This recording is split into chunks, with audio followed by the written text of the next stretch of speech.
welcome back to Slip Joint Display.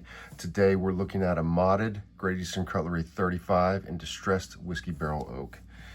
This is knife number 352325. Let's get into the model. So I reviewed this not that long ago on this channel, this 35. This was a beer and sausage knife, and I had some work done to it, and it lost some weight. So I figured I would bring it back on the channel for an update. As far as what was taken off of it goes, there you go. That's what was removed. 2 springs, comb, and the fork. So, as I showed when I reviewed this model, it had some problems. The blade wouldn't close properly because the comb was in the way. It bothered me, and I figured that the most reasonable solution in my mind would be to have some work done on it. So I reached out to Slip Joint Spa, talked to him about the problem, sent him videos. He said no problem. Sent him the knife. He took care of it, sent it back, and it is production quality. I mean, it's perfect.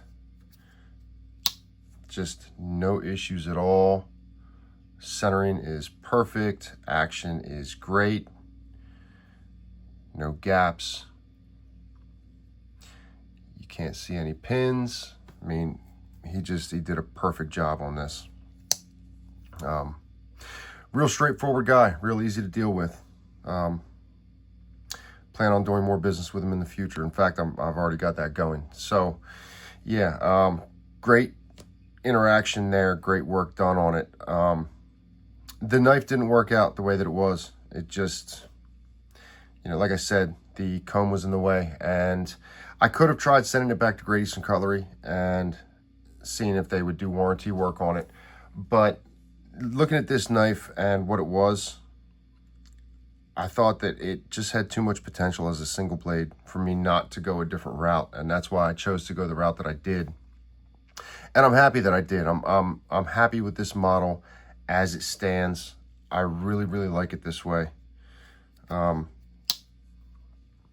This is an amazing knife. It really just, the work being done is being now turned into a single blade, has all the value in the world to me. I really think it's great. For the guys who like the beer and sausage knives, and for Great Eastern Cutlery who made it that way, that's fine. I mean, no issue, do your thing. But to me, I look at this and think to myself, yeah, this is the way that I would have wanted this from the jump. To my luck, the shield only says whiskey barrel oak.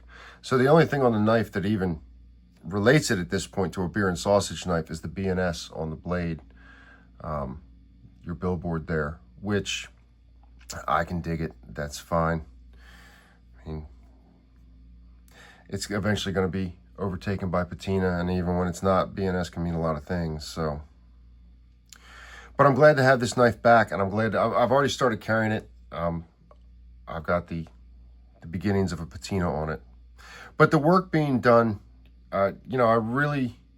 this changes the game as far as this knife is concerned.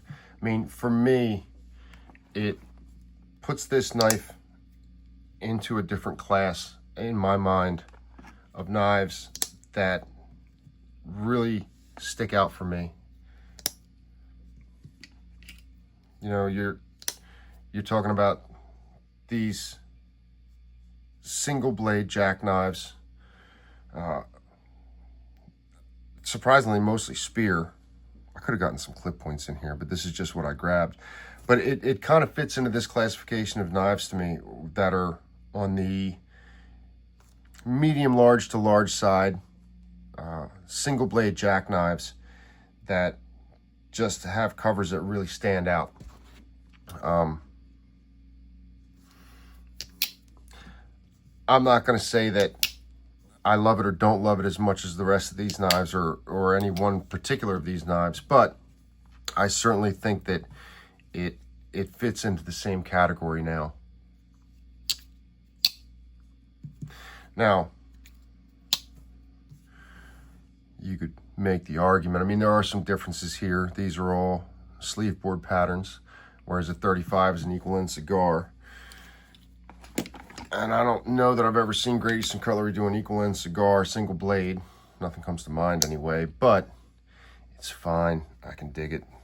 Besides, Richter did it with a cattle knife and that looked great. So I figured, why not? Why not go that route? It certainly works for me. It doesn't look wrong. So yeah, I really like this. In going into it and having the work done, I had the option of having the cam tang changed over to half stops. And I didn't bother with that. I left it the way that it was.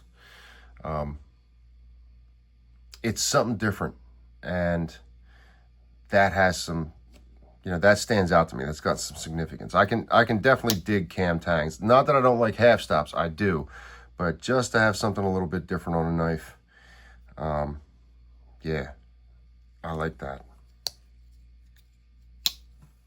I was trying to look up the history of cam tangs and when they first started in slip joints, and I was coming up short. What I will say on that subject is half stops definitely came along later. I mean, slip joints were invented somewhere in the 1600s, and half stops were later on. I think the earliest examples I've heard of were the 1800s. So deductive logic would lead me to say that cam tangs probably started in the 1600s, or some version of cam tangs of what we know them to be now. I mean, it may not have been as clean, but the first knives with springs that would, lock the blade out, were 1600s. So I'm guessing cam tangs were probably around that point or shortly thereafter. I'm sure they had some learning to do early on, like softening corners to keep from wearing down the springs and that kind of thing, but it probably wasn't too far off. So yeah, I mean, to me, this is super traditional, and I really dig it as a single blade jack. I like it. The action's fine. I dig the cam tangs. The whole beer and sausage aspect, it's cool. I like it. I appreciate what they were doing with that, but the idea of having a single blade whiskey, I mean, if they had made them like this, the popularity, the push to get them would have been wild. I really dig the knife this way. And you can make the argument, what's the value going to be now that the knife has been altered? But I'm not concerned with the resale value. I'm not concerned with the collecting value. That doesn't matter to me. What matters to me is the value of the knife and what the knife means to me and what I have in my pocket. And I've talked about that before. I mean, I've addressed that on this channel in the past. I don't buy the knives to invest money. Having a good resale value is great, don't get me wrong, but that's not why I do this. I do this because I love the knives and I love the hobby. The cam tang aspect is interesting. Let's get focused here. You can see if we're putting it up against something with half stops. You see the rounded tang and then the half stops, the difference there? That's what you're talking about. This old user 77. This guy still gets a lot of pocket time, and I got some nice 77s from that run, but the old Ebony still gets it.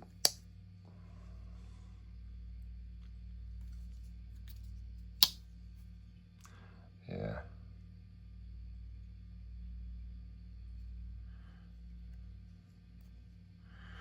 It's really nice work. Slip joint spa did a good job.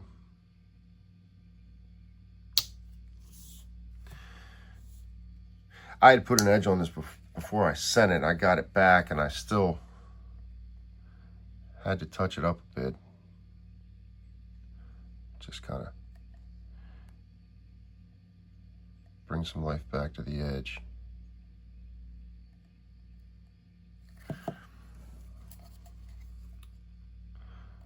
She's good looking now.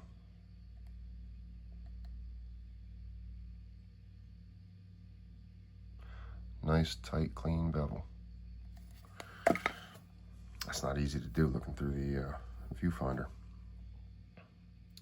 So yeah, I just wanted to bring it out, and I wanted to touch base on it, give a little update as to how I handled the situation, because like I said in the review that I did of this, that's not something that I could flush away. You know, there's nothing I was going to be able to do to make that blade fit in with this comb. Anybody want to have a look? Let's have a look at the tangs since I got this stuff out. So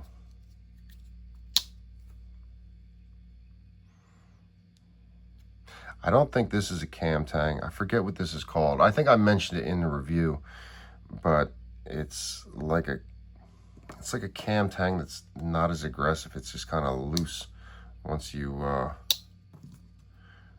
break past those corners. And then here's your half stop tang. So if anybody wants to see what the piece looks like in the knife, yeah, I guess it was maybe on this side, because I'm pretty sure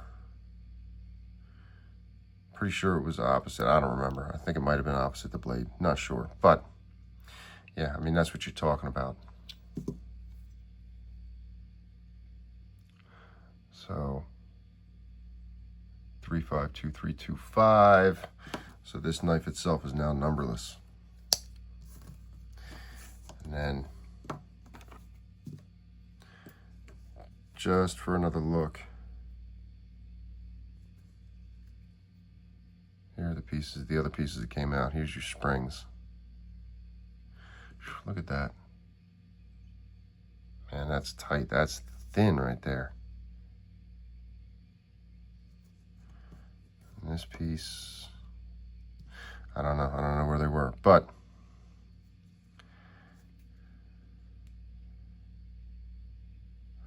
this must have been for the comb because it's thinner.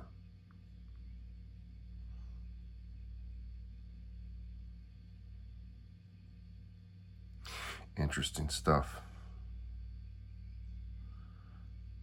Yeah, after doing the work, Slip Joint Spa reached out to me, told me it was done, all that.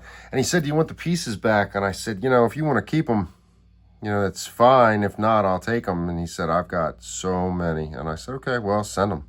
I can dig it. I keep everything. So, but I mean, I wasn't even thinking about this when I said that, but it's interesting just to bring this stuff out and show it, just to give anybody watching a look at, you know, the internals of the knife and what's going on with it. I mean, it's interesting. You know, I don't think this is a cam tang. I think it's something else. It certainly was, you know, it felt kind of wobbly once you broke past the locked position until you got to closing. And I'm guessing that's what this surface is here. I think it's rounded, but less aggressively than most cam tangs. And then there's your half stop, which has surprisingly sharp corners. So that is what it is. This has already been in the pocket. It's going to have more time in the pocket. I can totally dig this. I'm really happy with the knife now. What are your thoughts, guys? What do you think about modded knives, modded slip joints, blade deletes, that kind of thing? Slip Joint Spa has certainly been the one that's, as far as what I know, has made it popular. I've seen a few other guys doing it, but Slip Joint Spa seems to be the master at it. Does it change the value of the knife to you? Does it take it down, make it better? You know, have you thought about doing it? Is there any pieces you got? I mean, this isn't the first piece I thought about having a blade delete done on. This just took priority when I had the problem with it and made me go ahead and reach out and send a DM to Slip Joint Spa and got the whole thing rolling. Do you have knives in your collection that you've thought about? You know, it would be cool if I did a blade delete on this. Is it something that's crossed your mind, or is it something you stay away from? Do you look at it as some kind of heresy, that something you don't want to get into? Get down in the comments. Let me know. Let me know what you think about the whole thing. I'll see you guys on the next video.